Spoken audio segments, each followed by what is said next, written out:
What's up, everybody, and welcome to episode 157 of the Stand Up Guys podcast. I'm your host, incomparable Zach Jones, joined as always by star of the Disney Sus original program, Ahsoka, where he stars as the villainous Admiral Throb. You worked on it. Not the best, but okay. So if you couldn't guess, we're going to review the first two episodes of Ahsoka today.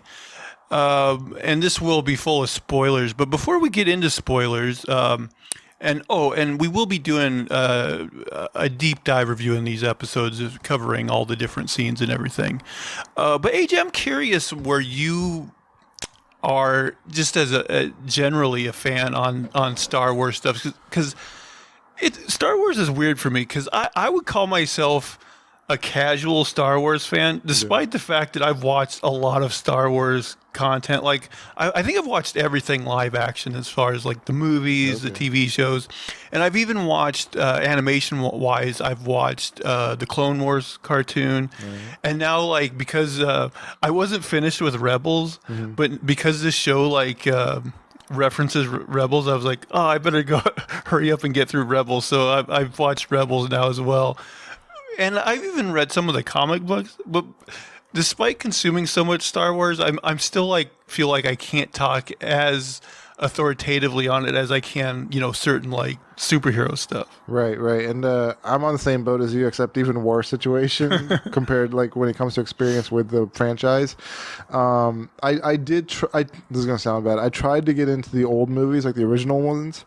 I think I watched the first one, most of it. I don't know. Maybe it's because like the quality is like older, Right. I just never really got into those older movies. Really the only movie like pre-90s I ever watched was like Godfather, so I just never got into the quality of those movies. But I did watch the later ones, the live action movies with Ren. Right. What's her, Ren or Ray? Ray. Well, Ray is Daisy Ridley's character, and then Ren is Adam Driver's. Oh, okay, yeah. So both character. Of them. Yeah. So I watched them, and I think I watched like 3 of the later ones. I'm not sure. So nothing with like Lando Calrissian, not all Glover or anything. But yeah. So I watched those. I thought they were okay. I wasn't too impressed. And I know that most Star Wars fans aren't really big fans of those movies anyway. So yeah, there's a lot that I'm lacking when it comes to knowledge. I haven't seen any of the animated stuff. I have like barely any grasp of what's going on when it comes to the universe. But yeah, I jumped into the show and still watched it. Well, I gotta say, like, for me, Star Wars, like, I know a lot of people like fell in love with Star Wars when they were a kid. For me, like, neither of my parents are like sci-fi people, so they never really watched it. I remember like for many years on cable or whatever, like it would come on during Thanksgiving. Yeah. And like I remember like watching it, but as a kid I never like got into it. I didn't become obsessed with it like so many kids. I had seen them, but then like I hadn't seen Star Wars in like forever. Right. And so I remember before the Force Awakens came out in 2015. I was like, okay, you know what? I'm finally gonna like catch up on this Star Wars stuff. Right. So I watched the original trilogy. And you know what? I feel similar to you in that, like, I like them okay, but like, I feel like if you don't fall in love with those movies as a kid, like, it is tougher because like, just like watching like those old effects and stuff, you go, okay, that was the best they could do at the time. At the time, they were groundbreaking, but now, like, I don't know, as an adult, you're like, if you don't have that nostalgia for it, it's harder to forgive like certain things that don't look so good. But still, like the story wise and stuff, it's fine. And then I watched the prequels, which already at that point had so much like heat on them, Right. Yeah. And I kind of agree with that. I don't think the prequels are very good. Like there's moments here and there, but overall, like they're not great. Right. Like I don't know if I would ever want to revisit them. And then there's some silly stuff that happens. There really is. And then you know what? As far as the what's known as the sequel trilogy now, I actually love The Force Awakens. Okay. And I think, like, a lot of people say Empire is their favorite of the mainline Star Wars movies. This is controversial. I think I might like Force Awakens the best. Is that the first one? Or? Yeah, so that would be the first movie in this newest trilogy, yeah. Okay. The problem, of course, is episodes 8 and 9 then were not very good. Right. Okay. I actually really didn't like episode 8. That's my least favorite of these three, because I think his biggest crime was, like, it totally, like, I got the feeling that Rian Johnson didn't like The Force Awakens, and he's like, every, like, good storyline that was established there, I'm just going to ignore it, and I'm just going to do my own thing that doesn't feel like it jives with it at all, and that's what he did. And then, like, the episode 9, which I think a lot of Star Wars fans hate even more than episode 8, I was like, okay, yeah, it's got its problems, but I almost feel like it was like, 10 pounds of movie in a 5-pound bag, trying to, like, do the best it could with that terrible, 8 movie, episode 8 lead in. I was like, I think it tried to course correct as well as it could, but it was just too overstuffed and it didn't work. Okay. I've talked about this before, but I don't understand with movies that they know are going to be successful enough that, it's going to be a definite trilogy. Like, they don't have to hold on and, well, let's see how it performs. No, they knew where they were going to have 3 Star Wars movies. So why not write all 3 together? All 3 together, or at least, write the first one and then, like, the major beats of the other 2. And yeah, you can, like, if something takes off or you get an idea change from how people receive the first movie, yeah, you can alter those second ones, but at least have, like, your basic. Yes. I feel that would have strengthened that trilogy so much. I completely agree. And not to, like, talk too much about Marvel, but I feel like that's something they did right in those first, like, few phases, where they did, like, connect everything, and they kind of did write out their storyline, it seemed like, in advance of what was coming. And then they honed it, and crafted it a little bit better. And if you're going to make 3 movies, you should definitely start trying to make the third with the first, like, to some extent. Like, you should start branching out those storylines and figuring out what should connect and stuff. So I definitely agree. If you're going to make a trilogy, make it right. I was listening to Kevin Smith's podcast today, and he was talking about, the current state of Marvel. And he made a point that I guess I've never really thought of, but I thought it was a good point, which is, like, when the MCU started out, they were using all their, creative forces to make, the first Iron Man movie. Mm-hmm. But then even after that was a success, just a couple movies. Yeah. But now they got so much between all the movies and all the TV shows that it's, like, going on at the same time that they don't have, can't necessarily put as much thought into every single project as it deserves. For sure. And I think She-Hulk was a perfect example of that. Like, we were all expecting, like, some sort of, subterfuge or some sort of fun, hard to navigate, but, like, something to get into storyline, like, try to break it down and theorize and stuff like that. And we did that with WandaVision, we did that with Loki. And when it came down to She-Hulk, there was none of that. Like, they had pretty much not had any kind of ending, made for it. Like, it was just shoddily put together. Yeah, really, with those MCU shows, we liked the first 2, WandaVision and Loki, and I think it's been pretty downhill since then. Yeah. Even like, we reviewed Secret Invasion, and we were both kind of meh on that as well. Yeah. And so, yeah, I haven't been super impressed on the TV front. Yeah, I'm holding out for Loki season 2. I am actually looking forward to Loki season 2, just because Loki season 1 is by far my favorite of these shows so far. And I don't know, but I feel like, hopefully they brought back those same writers and everything, and, hopefully they didn't lose too much from season 1 to where they can continue with that stuff. Well, AJ, should we get into Ahsoka? Yeah, let's do it. Now, I gotta say, of all the Star Wars shows, it is ironic that this is the first one we decided to do on the show, and for you especially, because I do think this is one of the the less like beginner friendly Right. shows, just because it does like reference Rebels specifically, and like so it was tossing out things that I didn't even know, and then I'll get to it, but even after I finished Rebels, I was still a little puzzled. I'll get into that. But one thing they did do, we'll review episode 1 here first, entitled Master and Apprentice. I believe, Star Wars, the mainline movies are famous for having like the scroll that kind of sets the place and time and what's going on. Always used as a reference for Star Wars. Which I think is a good idea, especially as Star Wars adds more and more properties. But I don't think either The Mandalorian or like Andor, not that I remember, I might be forgetting, but I don't think they had like a scroll to set things up. And I think that's because this show is a little more bogged down in a continuity. Okay. But I did appreciate that they had this. So I wrote it down here. I'll read it out. The evil galactic empire has fallen and a new republic has risen to take its place. However, sinister agents are already at work to undermine the fragile peace.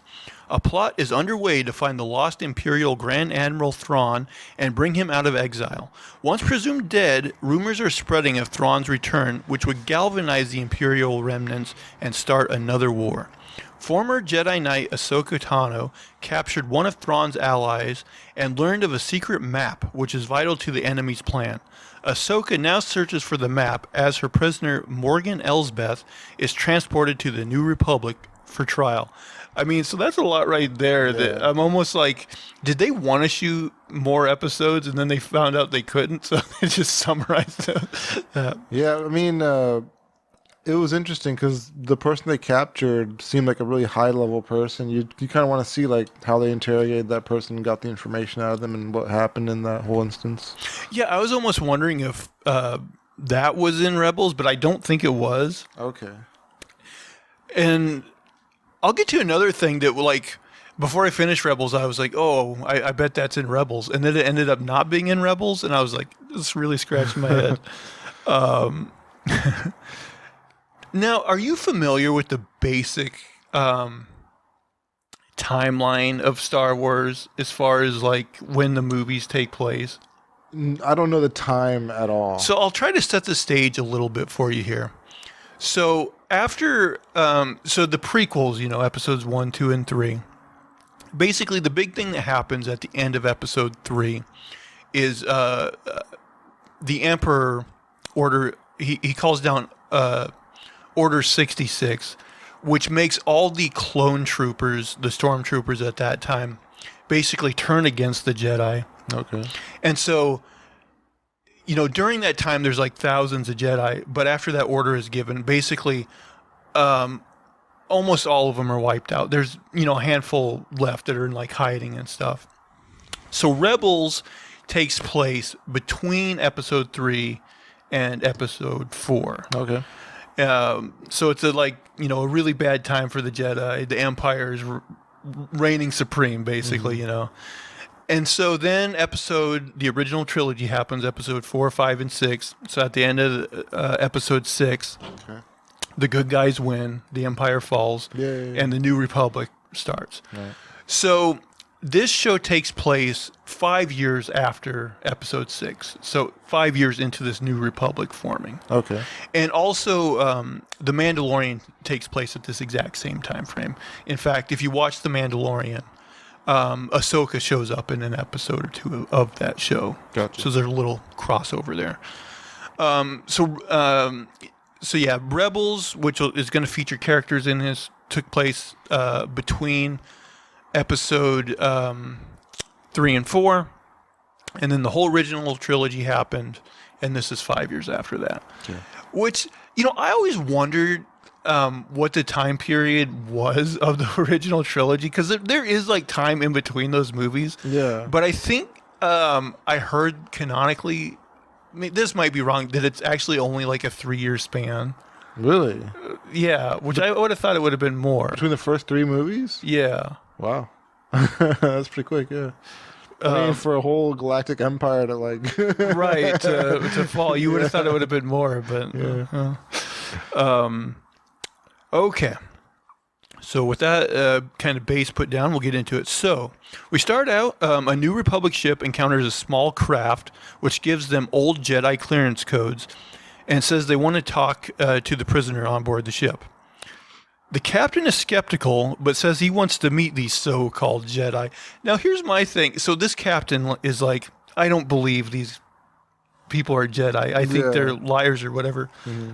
But the thing is, shouldn't he have been then kind of leery from a safety standpoint? Because, if these people are saying they're Jedi, like, they could quite possibly be, Sith or, some sort of bad entities that are, like, trained, like, they could be dangerous, like, really dangerous, like a Jedi is. But he's like, oh, I don't believe him, so I'm just going to let him on my ship. I'm like, I don't know if that's a good idea. Then he starts talking shit to him, like, face to face. Exactly. So, they come in, and this Captain Hale guy calls the two figures who get on board Imperial trash. So he straight up believes they're Imperials, pretending to be Jedi. Oh, he's got a good eye, but but he played that smarter. He's like, I'm sure, like, even though Jedi are famous for, like, just wiping out people with guns, all my guys with guns will take these guys. So the two figures, they're not named right here, but just for ease of talking about this, I figure I'll name them, are Baylan Skoll and Shin Hati. Not sure if I'm pronouncing those exactly right. Oh, I should run down the cast real quick as well. So the cast consists of Rosario Dawson as Ahsoka, Natasha Liu Bordizzo as Sabine Wren, Mary Elizabeth Winstead as Hera Syndulla, Lars Mikkelsen, who I believe is Mads Mikkelsen's brother, as Grand Admiral Thrawn, the late Ray Stevenson is Baylan Skoll, Ivanno Sakhno is Shin Hati, Diana Lee Inosanto is Morgan Elsbeth, and David Tennant is the voice of Hu Yang. Okay. Wait, so that guy who plays Baylan Skoll passed away? Yeah, earlier this year he passed away. Oh, wow. Yeah, unfortunately. So after this season, they're going to have to replace him, I guess. Well, I don't know. Or if he's still alive, I don't know. Maybe his character doesn't make it out. But yeah, unfortunately, he did pass away earlier this year. Okay, yeah, I wrote... they seem like, two seemingly, like, Sith characters. Although as we get into the plot, maybe it's a little more deeper than that, it seems. Who easily slay the captain and his guards when asked for identification. So Shin, she goes and attacks the bridge while Baylan goes after the prisoner. So Baylan frees Morgan Elsbeth, and she tells him about Ahsoka and how she's after the map and that she knows about Thrawn. Okay, so now we skip to Ahsoka. She's on this kind of planet with all these kind of what would you call them, like Roman, like Colosseum columns type, but all like broken and stuff. Ruins. Yeah, ruins. Yeah. So she uses her lightsabers to enter this temple, and I thought this was like it felt very like video gamey, like a puzzle section of an Uncharted game or something, where she turns these series of cylinders, which eventually reveal this golden orb, which turns out to be the map. She tries to message her partner, Hu Yang, but there's too much static, so she can't hear him. And Hu Yang is like a droid? Yes. Yeah. And I don't know if I've ever seen it, like... Ahsoka was in a few episodes of Rebels, and so he very well might have been as well. But there's so many episodes of those cartoons that I can't totally remember. It kind of sucks that like they made the original droids so wonky looking and so weird, because now they have to like consistently make them like kind of weird. Well, like I know R2D2, he's a beloved droid, but he really does just kind of look like a trash can on wheels. Yeah, and they all make like these whoop, whoop, whoop, noises. Like, oh god, stop it! We wouldn't do that today. I mean, I'm fine with it, but I like that they at least have like several different varieties of droids. That's true. So when she leaves the temple, she is confronted by multiple droids who want the map. She defeats 2 of them, and so the rest activate a self-destruct mode, which I'm like, okay, they have self-destruct mode. Do they have atomic bombs? Because when these guys explode, it almost looks like they explode the whole planet almost. Like, that had to be some sort of, like, nuclear weapon. Like, to some extent, there must have been some sort of nuclear energy in there because... It was huge. For the size of the bombs and how big they go off. Yeah, they do seem like semi-nuclear. Yeah. But anyway, when they activate their self-destruct, she starts running, and luckily Hu Yang shows up just in the nick of time, and they fly away to safety. Hu Yang. So yeah, we're introduced to Hu Yang, who is a droid. She tells him that going forward, he should stay closer in range to her. And he says, oh, I was just following Jedi protocol. And I think she might say something like, oh, the Jedi are no more or something. Or yeah, she also talks about how she got information out of Morgan right after that. Like, she's like, I didn't follow protocol, you know? Right, yeah. So they get a message from Home 1 that there's been an incident. I guess Home 1 is like the name of the New Republic base or whatever. Now, maybe I misheard. I thought either her or Hu Yang mentioned that their ship is called the Fulcrum. I might be wrong about that, though, because in the Star Wars Rebels show, like, the Rebels have a spy that's infiltrated the Empire, basically, and his code name is Fulcrum. Oh. So I wasn't sure if maybe I just misheard that or something. So Ahsoka lands on Home 1 and is greeted by Hera, who tells her of the prison escape. Ahsoka looks at, like, the footage of the 2 intruders, but she doesn't recognize them. Hu Yang suggests they might be former Jedi, which is a little kind of interesting. I thought this was kind of weird. So Ahsoka asked Hu Yang to do a scan on their lightsabers. And I'm like, is there a database of lightsabers? Well, it sounds like Hu Yang trained a bunch of Jedi for, like, a long time. Oh, okay. And based on his experience, which was about 500 years, I guess, of teaching Jedi how to make lightsabers and design them and stuff, he recognized that there was only one student that made one a certain way, and that's how he recognized that it was Balin. Okay. I guess that makes it. I didn't realize. I guess maybe they did. So he, like, because he does mention, like, the younglings and stuff later. So he was actually involved in, like, training Jedi to a certain extent. Like it, yeah. Okay, that helps make it make sense then.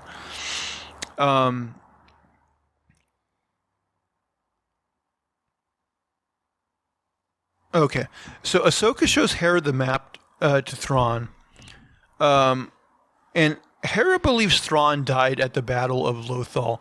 Okay, so this is what made me really want to, like, catch up on Rebels, because I'm like, where I had left off, like, you know, Thrawn was in a few episodes, but I'm like, okay, I need to find out what happened to him. So, I guess spoilers for Rebels if someone hasn't watched Rebels. And actually, but it's once I watched the finale of Rebels, I was even, like, more questioning. So basically, this is what happens: is Ezra, who will be brought up here, like, he, like, on Lothal, there's basically a war between the rebels and Thrawn's in this, Star Destroyer overhead and everything, and, like, Ezra plans this secret attack that ends up, letting the rebels win, which is there's kind of these big, like, kind of space whale creatures that can actually go into warp speed. And they have, like, these, like, tentacles too. And so they like start helping the Jedi. And they end up, like, wrapping around Thrawn, and, like, all the good guys are like, Ezra, you got to get off of there or whatever. And I forget, he's like, no, I got to see this through with Thrawn or whatever. So him and Thrawn are basically, like, hyperspace by one of these creatures, off to who knows where. Yeah. And that's how his storyline ends. But I'm like, why would they necessarily think that Thrawn and Ezra died, I guess? Well, especially, they make it sound like they think possibly that Ezra died. But then I'm like, well, if they think Thrawn might be alive, you would think they would just assume Ezra is too. I don't know enough about Thrawn. Like, is he like really powerful? Could he have killed Ezra easily? I don't know if he has like enhanced strength, but his big thing is he's just like a strategic genius. Oh. Like he Well, in a one-on-one fight, I don't know how much that would help. Well, actually, I take that back a little bit. Well, I don't know about the superhuman strength, but they do show that he, in Rebels, like, he was doing a training program where he was, like, beating on these, like, droids and stuff. So like, he can fight. I just don't know if he's, like, more powerful than a regular human. Gotcha. But his big thing is his mind. He's a very strategic thinker. Okay. And that sort of thing. So yeah, Hera believes Thrawn died at the Battle of Lothal, but then I'm like, I don't know. You would think if she thought he died That she thought Ezra died, yeah. Well, maybe she does think Ezra died, and maybe, God, I don't know. It's a little confusing. But she seems to be like on board with everything that's going on. Right. She's like pushing it forward. So Hu Yang reveals that the map is locked, and he hasn't been able to figure out how to open it. So Hera suggests getting a certain woman's help, and they kind of play the game where they don't spell out who it is, but they're talking about Sabine. Yeah. And Ahsoka's like, I'm not sure she'll help. And then Hera says, she'll do it for Ezra. So now we get a scene where I wrote Clancy Brown holds a ceremony where he praises Ezra's sacrifice. Oh, yeah. He's also the voice of this character in Star Wars Rebels. So the character's name is Ryder Azadi, and he's a governor. So Governor Azadi. Mm-hmm. He tries to introduce Sabine at this big celebration they're having, but she's not around. So he calls for people to do a perimeter check and find Sabine. So now we're introduced to Sabine. She's on a speeder bike. They definitely throw out these vibes. She's kind of a rebel in a way, So some space cops try to stop her, but she ends up getting away. She takes her speeder and slides under the other cops spacecraft or whatever. Yeah. So at home, Sabine plays her final message from Ezra. And then Shin Hati goes to the ruins of the planet with the temple that Ahsoka was on earlier. We find out that it was a temple of the Night Sisters of Dathomir. Now, one thing I will say about the Star Wars universe that I'm not a huge fan of is they do have people who know literal magic. Yeah. And that's what these Night Sisters are. They're basically witches. Yeah. And that's what Morgan Elsbeth is as well. So Baylan Skull says that the map was either taken by Ahsoka or destroyed. They can't find it there. And Morgan's she's sure Ahsoka has it. So she tells Baylan to take Shin to Lothal. Oh, I should have mentioned that the planet Sabine and Governor Azadi is on, that is Lothal. Yeah. Yeah.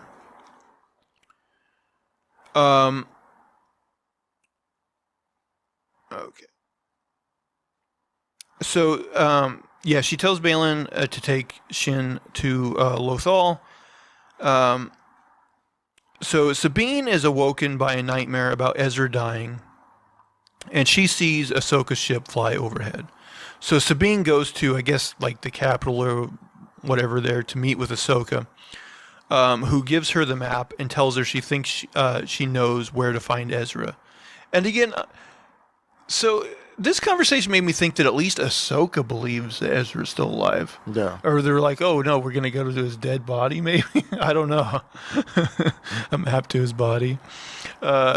Sabine figures there must be a key or codex to read the map. So Ahsoka shows her a scan of the temple, which I guess she thinks might be useful in doing so. Sabine wants to take the map home to work on it, but Ahsoka says, no, it's too important. It's got to stay on the ship. But then Hu Yang comes in, and so Ahsoka goes to, or maybe she just goes to meet with Hu Yang. So now he's completed his scan of the lightsabers we were talking about. Yeah. And he says they are consistent with how young Jedi younglings are taught, proving that they have Jedi training.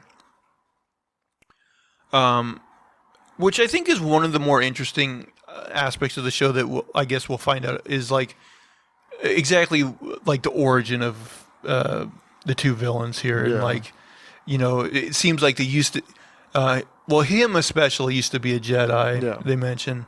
And like, you know, what's his story? Mm-hmm.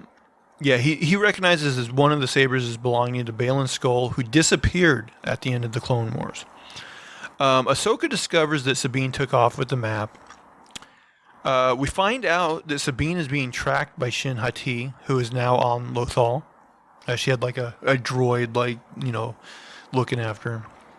So at home, Sabine works to figure out the map. Yeah, Sabine's an idiot, by the way. Like, does she really have to take something so important off premises? Like, that's such a trope in these movies and shows. It is. The only thing I wonder about is, like, you know, maybe some of that equipment at her house helped her in some way. Yeah, but then get backup, you know, have like Ahsoka come with you, you know, it's just something, common sense, just protect the item. Yeah, I feel like they tried to cover that by being like, oh, she's someone who just needs her space to think or whatever, but like, yeah. It was seemingly a bad idea with something so important. And another thing, everybody who comes to help somebody else only brings one ship. There's never any like real backup squad or anything like that. It's just, oh, I'll come help you by myself. Right. So now there's a call between Ahsoka and Hera, where Ahsoka says she wishes Sabine wasn't so stubborn, and that she walked away from being her master for good reasons. But even though it was for good reasons, it may have led to bad consequences nonetheless. So this is another reason why I wanted to get through Rebels, and what left me puzzled, because I was like, oh, in Rebels, there must be a storyline where, you know, Ahsoka tries to take her on as like a Padawan, yeah, and it doesn't work out. Yeah. But then that storyline never happened in Rebels. Is this character even existed in that show, Sabine Wren? Yes, she's a big part of that show. Okay. So yeah, in Rebels, Sabine and Hera and Ezra and even the droid Chopper that you meet later, they all play. They're like main characters in that show. So then, if she's not like an apprentice, what is she doing? She was like a Mandalorian, and I believe her. I don't know exactly. It seems like the Empire convinced her. She's like good at making weapons. Okay. And somehow she made a weapon that the Empire then used against her own people. Mm-hmm. And so that's what got her so kind of, you know, with the rebels and upset. Okay. And so yeah, in the show she's mostly like uses guns and explosives and stuff like that. Mm. But she also at one point, God, this is so getting so nerdy, but like the Mandalorians have like their kind of own lightsaber they call the dark saber, mm-hmm. and at one point in the show she ends up wielding that. Okay. And oddly enough, the dark saber becomes a big plot point in the Mandalorian TV show. Okay.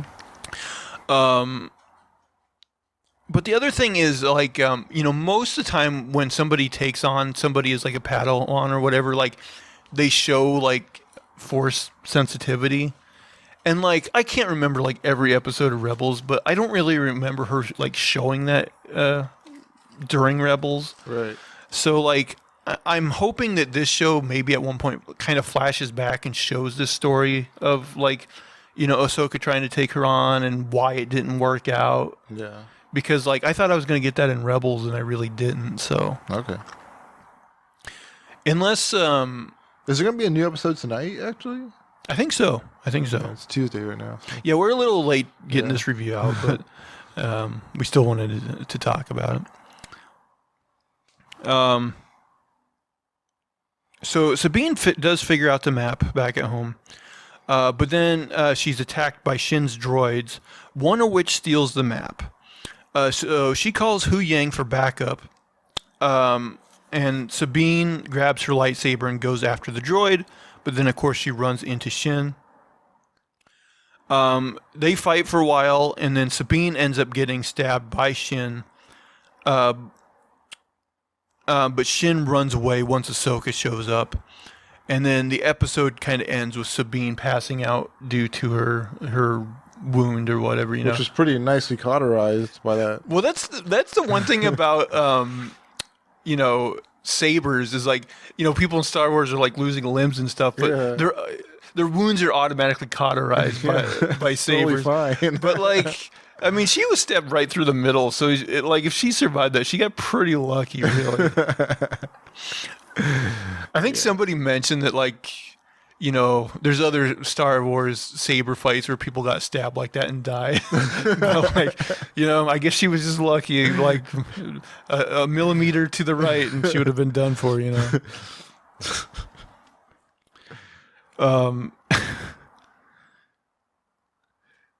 It does it does make you wonder though, like, what are her insides like now that they got this perfect cylinder? She's got like a nice burnt sear going on. You would think that would have to interfere with like at least an intestine or something. Yeah. Like, I know it's cauterized, but I don't know. I think that would have messed something up. Like, there's got to be some capillaries that aren't getting blood now or something. Or she would at least been in the hospital for like a year. Right. No, she was in there for like a few hours. Yeah, she's like, I'm good. And then she worked on that head. Exactly, yeah. So that was episode 1. You got anything about episode 1 before we move on to episode 2? I told you earlier, but this is off the podcast. I was hemming and hawing to watch this show. I was like, hour-long episodes, I don't know. But by the end of episode 1, I was kind of intrigued. So I was ready to watch episode 2 at this point.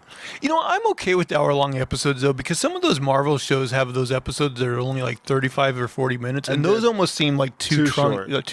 Yeah. And I don't know, there's like a Goldilocks zone with these episodes.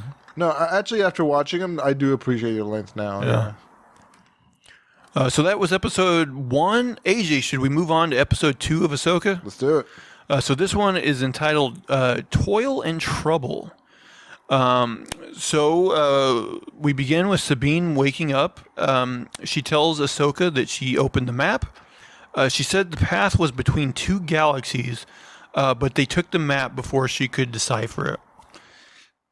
And yeah, I remember when she opened up the map, like, it showed these like 2 star systems, and then like, it's really fancy. It even shows like this, this line going to like this other place. Yeah. She also says that the droids destroyed the record she made at home. Sabine tells Ahsoka that she will need her help, but Ahsoka says, no, that's okay. You've done enough.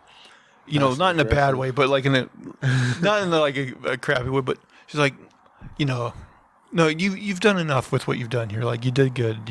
She's always so calm and very very hard to read if she is being passive aggressive in that sense. That is kind of true. Yeah, she does seem like very kind of almost closed off in these first couple episodes. And like, even when something like horrific, like, they lose that map and everything, she's always like, okay, all right, that's fine. I actually like that about her, but I mean, at the same time, it's like, is she mad? Like, how is she right now?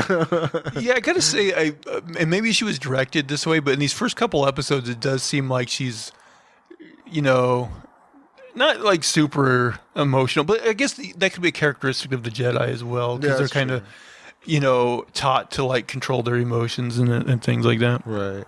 Okay. So Baylan and Shin travel to this weird Stonehenge-looking thing. Like, it's like a circle, and there's all these like kind of pillars like around it. And he puts the map in the center. Baylan tells Shin to contact Morgan, and tell her they found the reflex point on Cetos, which at this point in the show, I was like, I don't know exactly what this means. Later on, we find out that, Cetos is this planet that kind of is Like involved their operations. Yeah. Ahsoka goes to Sabine's apartment, and she's attacked by a droid who she easily defeats because apparently she kind of expected it to be there hanging out. She brings the head of the droid to Sabine, and Sabine hacks the droid head, and she finds out that it came from Corellia. Now, I might be wrong about this, but I'm pretty sure Corellia is this planet that Han Solo grew up on. If you watch Solo, A Star Wars Story, which is one of the movies, I believe Corellia is where he grew up, which at that time was like this kind of really crappy planet.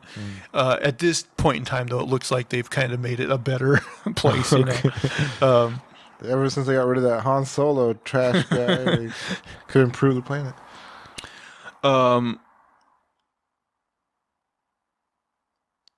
Okay, so yeah, she hacks it, finds out that it came from Corellia. At the New Republic shipyard. So Ahsoka, and also they have Hera on a call here as well. So Ahsoka says Morgan had Imperial factories on Corellia, and Hera says they should have been torn down after the rebellion. But Ahsoka thinks, maybe did somebody check on that? Maybe they haven't been. So Hera agrees to meet Ahsoka in Corellia By herself, with no backup. Just her and... That really is a good point, because she's like a general. Yeah. So you would think if anybody could maybe take a few people along to help, it would be her. Yeah, there's a little muscle, just, That's a good point. I didn't think about that in the moment, but you're right. She totally should have brought some people along. I thought so, yeah. She's got Chopper. Yeah, that really wasn't smart on her behalf. I guess you could say maybe she thought it was just going to be like a mission where they wouldn't run into any enemies, and it was just going to be like a fact finding. But really, that doesn't make sense, because the evidence suggests that maybe some bad guys are there. Yeah. So yeah, you're right. She should have brought some people along. Sabine wants to help, but Ahsoka says no and exits the room. And then Hera tells Sabine that she's proud of her and that Ahsoka will come around. Now we get a scene where Morgan shows up to that Stonehenge place. Baylan asks who built the place, and she says an ancient people from a distant galaxy. Well, that's not obtuse. Morgan uses her magic to open the map and show the path to where Thrawn is hiding. So this is another thing I guess we'll find out as the show goes along. But I'm like, okay, him and Ezra were transported to God knows where. Who made this map? That's what For I'm what wondering. purpose was this map created? Yeah. How could this map even exist? If they were just transported like that, who saw them go there? Well, my thing is that seemingly the two people that you would think maybe could have made the map would have been either Thrawn himself or Ezra. Yeah. But if that's the case, how did they get the map to that weird temple? I want to know, who created the map and how did it get to where it got? Yeah. I don't get that either. I don't know. Because it's not there would have been, I believe, 8 years from when they disappeared to where this show picks up. Okay. And so it's not like this is at its oldest, this map is 8 years old. Yeah. You know what I mean? It's just, I'm not sure how this happened. They need to explain that at some point. I will say that, so there is an episode in Rebels where they find this Jedi temple. I think it was actually on Lothal. Okay. And he discovered this actual portal that could that was connected to all these other portals that could actually travel across time and space to distant places. So maybe wherever they went, if he was able to find a temple and connect to that, you could say that Ezra maybe traveled. So maybe we'll find out something like that. I don't know. Okay.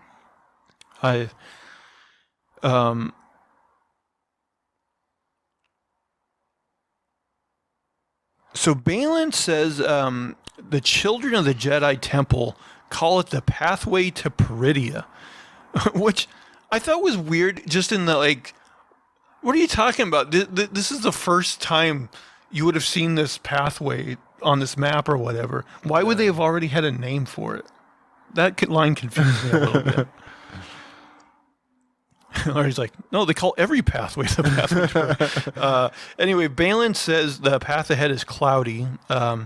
Morgan hears a voice whisper and at her, which she says is Thrawn. So she believes she's hearing Thrawn's voice.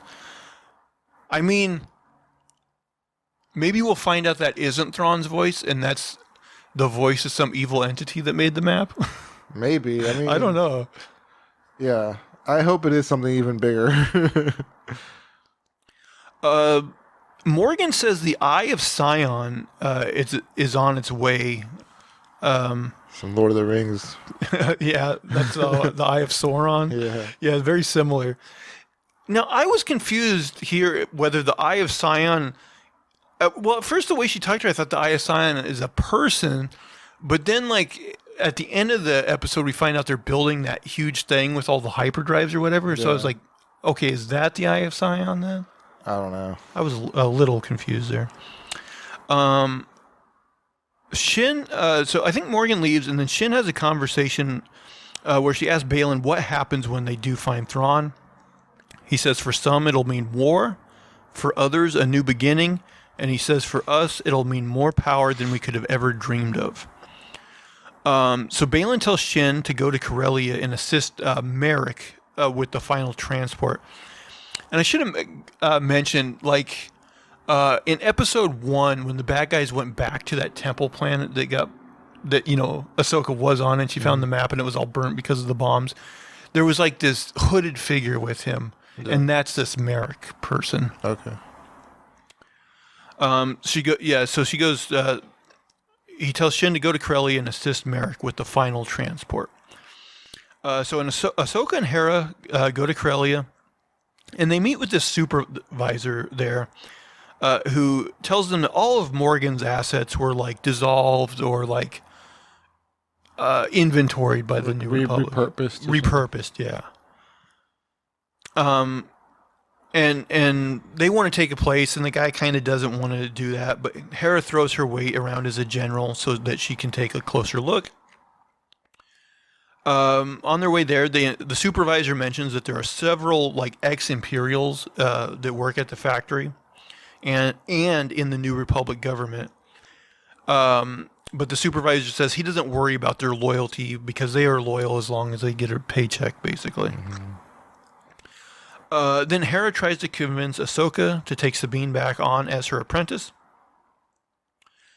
Now we get a scene with Sabine. Her wound is fully healed now. Hu Yang talks about how Sabine's lightsaber used to belong to Ezra.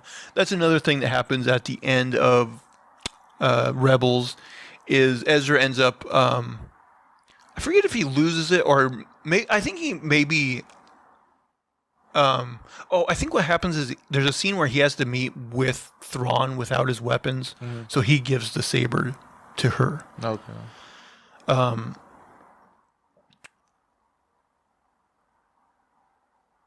So yeah, Hu Yang talks about how the lightsaber used to belong to Ezra, but she's made modifications to it, and that it is hers now. He tells her that she should resume her training. Sabine says that's not up to her. And that Ahsoka walked out on her. But Hu Yang says that that's a poor excuse and that she needs to move forward. Sabine says Ahsoka wouldn't have even come to see her if she didn't need her help opening the map. Sabine tells Hu Yang she never had talent like Ezra did. And Hu Yang agrees, saying that her aptitude for the Force is lower than any Padawan he'd had ever seen. And that's a thing, like I said, like I can't remember like every single episode of Rebels, but I don't even really remember them like pointing that out, that she was like Force sensitive or whatever. Yeah, I mean, even in her fight scenes and stuff, you don't really see her use it. I haven't seen her use it once in the show so far, I don't think. That's true. Even in like the saber fight she had, I don't think we got her using the Force at all. Yeah. So it's hard to tell. Sabine says she won't waste any more of Ahsoka's time, and Hu Yang tells her that the only time she's wasting is her own, and hands her the lightsaber. So back on Corellia, Hera notices a large hyperdrive core and says the New Republic doesn't have any ships big enough for it and wants to know what it's for. The supervisor says that information is classified and won't give it to her, and she's like, I'm a general. There's nothing classified for me, and he still won't do it. When asked about the assassin droid, he says they do not have such droids, but then another droid that's in that room speaks up and says that it did see one of those assassin droids. They ask that droid where the assassin droid is now, and she says, and this is kind of convenient writing, but she's like, it's departing on that ship that's leaving right now. Hera demands that the person in the control room stop the ship, but that person won't do it. And then it's revealed basically that that supervisor and everybody in this control room are Imperial sympathizers who attack Hera and Ahsoka. But basically, they're no match for Ahsoka, and so they're easily defeated. Ahsoka tells Hera to go get the Phantom, and the Phantom is the name of her ship. Okay. And it's used all throughout Rebels. And while she goes after the Phantom, Ahsoka is going to try to catch up to that ship on foot. But as she tries that, Ahsoka is cut off by Merrick and a droid, and they begin to have a fight. So Hera flies after that ship, and that ship begins to shoot at her, so she's kind of zigzagging, trying to avoid it. So Ahsoka and Merrick fight. Eventually, Ahsoka, is winning that fight. But Shin shows up on a smaller ship and helps Merrick escape from Ahsoka. So now Hera has Chopper throw a tracking device on the ship before it goes into hyperspace. And then we get a scene where Sabine goes home and pulls out her Mandalorian armor. And then she has her G.I. Jane moment where she cuts off her hair, with her knife.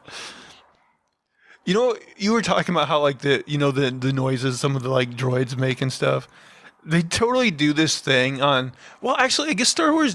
how, same thing with Chewbacca, where, Chewbacca will make one of his growls, and, they'll just know exactly what he says. Yeah. They do that with, Chopper and the Rebels, too, where, he'll make his noises, and they'll be like...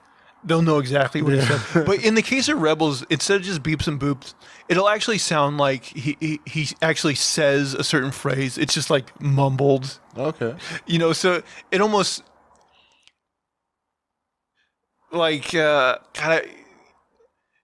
be like, and they'll be like, don't tell me to shut the hell up. Okay, that. That makes more sense. Also, Chopper's has a lot of attitude as far as droids go. Oh yeah, he was not helping at all for a while. He was the one who lost something, and she had to tell him where it was.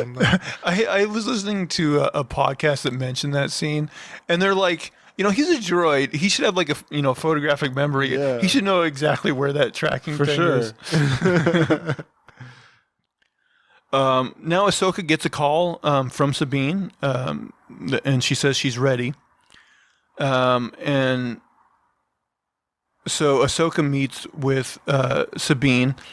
So another thing, Rebels, basically, weirdly enough, the very last couple minutes of Rebels, it kind of flash forwards, and it shows this exact scene where shaved head Sabine meets with Ahsoka, and they mention they're going after Ezra. Okay. So apparently this was planned out a little bit. That's cool.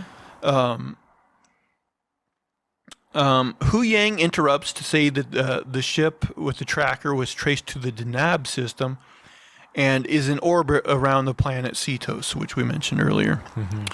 So Ahsoka and Sabine fly towards Cetos, and Ahsoka refers to her as her Padawan. So we get that relationship established. So now a scene with the bad guys. Morgan says that the final hyperdrive has been installed, and that I think she says soon the Eye of Sion will be complete. And so I'm thinking the Eye of Sion like must be this connection to hyperdrives. Yeah. They can like transport them very quickly, I guess. It sounds like, yeah. I mean, if all they have to do is like lock it into place, like they're trying to follow them to this planet, but they're trying to move from this planet to another place. It's like you have to hurry up and they gotta get lucky that they don't move before you. It's all convenience. My thing though, the whole thing about hyperspace is you're already traveling like that faster than light. Yeah. You know, and I'm like, how far is this place that you need to go even faster? Like you got to hook all these like engines together. 5 hyperspace engines or whatever. I don't know if that is exactly what they're doing, but it kind of sounds like it. Jeez. And she says soon they'll be able to deliver Thrawn from his exile. Baylan says Ahsoka's appearance on Corelli worries him, and that her presence in the Force is elusive. Baylan says that Ahsoka is coming, and that to kill her would be a shame because there are so few Jedi left. And then Morgan calls him sentimental, and he basically says, "Yeah, that's true." And so I thought that was a little interesting because it kind of makes it seem like, you know, maybe his character is not totally evil. Like he seems, you know, to have some sort of reverence for the Jedi, and he used to be a Jedi. And so I kind of think either him or his partner might be a good guy by the time this show's over. I don't know for sure, though. I can't tell with the partner. She seems like a little rabid pit bull right now. Yeah. But yeah, she could have a change of heart because she doesn't respond when he mentions that they're going after power. I can't tell how that resonates with her. So, and she also kind of seemed, when she found out that Morgan was like one of those witch sisters, Oh, yeah. I think she kind of seemed a little put off by that as well. Yeah. Okay. Yeah. I think I get that. So I'm wondering if maybe there'll be a turn in her character at some point. Yeah, potentially. Maybe she could be like another student for Ahsoka or something like in the future. Maybe. That's true. Because you got to think like, you know, eventually there's got to be more Jedi created. Yeah. That's something you would think the New Republic would want to do. Mm-hmm.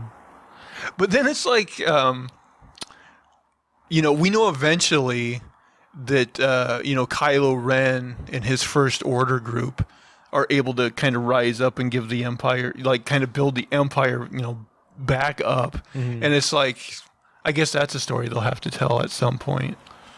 Yeah, so like he's still going, huh? He's still out there? Well, no, basically, the good guys won again at the end of the ninth movie, and they actually did a thing where they kind of like redeemed him a little bit. Okay. Like he kind of in the end kind of was helping Rey. Yeah, I think I remember something like that. Okay. And like they had a kiss, which I thought was kind of grody because you know they almost kind of had like it seemed like they kind of had like a brotherly sisterly relationship, kind of, you know. It just, I don't know, it seemed unnecessary, that kiss. Although like in the original, or maybe it's Empire, like I think Leia kisses Luke, and then later on, you know, they find out they're brother and sister. They got a thing for this sort of thing. It's canon in Star Wars. Here. Like every so many generations, there has to be like a. At the core of Star Wars is incest. I mean, I guess technically Rey and Kylo aren't brother sister, but well, we don't know yet. Like maybe they'll change her background again, like from Emperor Palpatine or whatever. That's true. That like the new guy will be like, no, that was all wrong. No, they were brothers and sisters. Just so you know, before he died, that was an incest. It's a rule; they must kiss. The only thing, and I think I've talked about this with Star Wars, is like, you know, the whole driving force of Star Wars is like, you know, fascism, right? That's always the ultimate bad guy, is fascism. And so I'm glad in this time period, at least, you know, with the New Republic, like there's more of a chance to tell stories where it's not so much about that stuff. Although it still kind of is in this show, because the whole thing is like, oh, Thrawn's going to come back and he's going to be a fascist leader. Yeah, as long as there's an imperial bad guy, they're going to be like, you know, fascist. But I mean, I think they can build out these other characters and like their lives and stuff like that while that's still going on over there. I guess I just I would like more smaller scale Okay. Star Wars stories told where maybe like it wasn't always like Galactic fascism Empire. centric, Uh-huh. but it's kind of inescapable with Star Wars. It's always kind of a backdrop is the fascism, Yeah. which I get it, but I mean, hey, I don't like fascism. no, but it'd be good to have a wider variety of stories, I guess. I get that, yeah. Yeah. I mean, well, they got these witches. Maybe they got their own little situation. They're just straight The only evil. thing is, me not liking the magical aspect of Star Wars, I'm almost like, nah, you can skip the magic. But stuff. I mean, the Jedi, aren't they like somewhat magical? I mean, they can move things with their mind, so I Yeah. guess it's always well, so with Star Wars, there's these people that are force sensitive and that tend to become either Jedi or Sith. And me being a Star Wars novice, I remember in the Phantom Menace, they introduce this thing where there's actually a genetic thing where like, God, why am I forgetting what they call them? But they can basically do a test on someone and see, oh, you have like a large abundance of this in your. Oh, I'm just talking about the metachlorians. Yes, midichlorians. Okay. And they're like, oh, his midichlorian thing is off the charts, and like a lot of like Star Wars fans didn't like that. And my thing is like, yes, I think ideally, like you'd like the thing to be like, everybody is potentially force sensitive, and like just some people have the mind for it Right. more than others. But I'm like, given the fact that like Luke Skywalker, Anakin, this family is so powerful with it, it does suggest that it's somewhat biological. Yeah. So I'm like, given that, like, I'm not too offended by the whole midichlorian idea because it's like, well, that's not necessarily as interesting, but it does kind of suggest it suggests that it's true. Yeah. That there's a genetic component. I get it. I mean, I get both sides. Like, if you're a fan of the originals and you didn't see that metachlorians part Right. before, you'd be like, everybody has it in them. It's just if you tap into it. Right. And I do like that idea Yeah. better. But then at the same time, it's like, well, the most powerful people that do it are really like one related. family, yeah. I mean, there's other people too, but it does suggest, Yeah, if a father and son both have it that much, it suggests that maybe there is a genetic component. Yeah, I can see that. But yeah, overall, I would say I like these episodes. Yeah. I would, if I was judging on the 10-point scale, I would say probably 7 out of 10. I was going to say the exact same, yeah. Yeah. You should actually, I'd be curious what you would think of like The Mandalorian, which I think is a pretty fun show. I'm down to watch it. I mean, yeah. And I like this show, so I'll watch it. Andor as well, because Andor is much more of a serious, like grim story, but it's really good. Okay. And that's one thing I like about like the Star Wars universe, I guess, is it does have, even though fascism is still always there, like they can tell both, lighthearted and like serious stories, Okay. Yeah. So I think the Star Wars universe is a very fertile ground for different types of storytelling. I gotta say, like, out of all the Star Wars stuff I've seen, which is not much, Right. but this has been the most fun I've had watching it so far. So I think the shows, I've heard good things about them. I'm intrigued as to watching more of them. And I thought for the most part, visually these Star Wars shows have looked pretty good as Yeah, well. I was surprised. This one looked really good. The CGI was, there wasn't much CGI, I thought, but, well, there was, plenty of space stuff, and it looked good. There's a lot of scenes in The Mandalorian of just like, his spacecraft, like, flying into like some, alien planet, and just like those like vista scenes of him like flying. I'm like, man, this looks good. Yeah. All right. But yeah, I'm liking Ahsoka so far. I'm curious to see where it goes. I just hope that like, I'm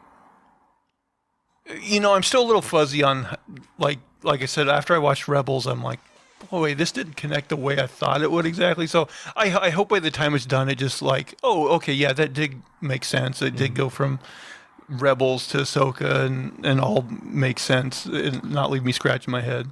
You know, like as someone who doesn't know the rest of the story outside of this, the scope is very limited. I'm still very happy with what I have to watch. So like the story is compelling. I'm not too I don't feel too left out or in the dark. Or I don't know what I don't know, to be honest. You know, I don't know what part of the story there is that connects to it that I should know about. So from what I'm seeing, it seems like a pretty well told story, and I like following it. Yeah, I heard something like Star Wars fans, I guess, kind of thought these first 2 episodes were just kind of like meh. But I don't know. I enjoyed it. I really did, and I'm looking forward to more. So what about you guys? How did you feel about these first 2 episodes of Ahsoka? Please comment down below and let us know. And speaking of the YouTube channel, please, if you will, subscribe to the YouTube channel. You can also subscribe to us in audio form on your podcast service of choice. Leave us thumbs up, 5-star reviews, all that good stuff. And I am technically still on Twitter at Zach Jones Live. That's ZachJonesLive. And that is going to do it for all of our shenanigans and poppycock this week. Please, please, please tune in again next week. Bye, guys. Take care.